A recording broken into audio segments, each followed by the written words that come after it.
Hello বন্ধুরা, চলে এলাম আবারও একটা নতুন ভিডিও নিয়ে। কাচি টানা খেলা তো খুবই ভালো খেলা হচ্ছে। তোমরা কাচি টানা খেলাটা খুবই ভালোবাসো, তাই আবারও একটা ভিডিও নিয়ে চলে আসলাম।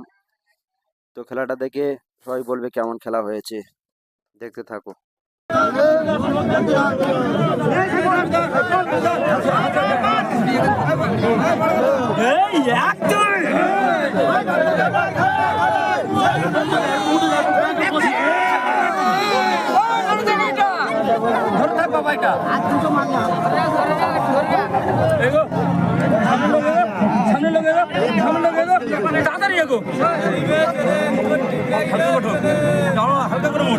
ভালো কর তোল জানালে পুরো তোর কষ্ট হচ্ছে জানতে পারছে না যাও ওরে বাঁচালে ওরে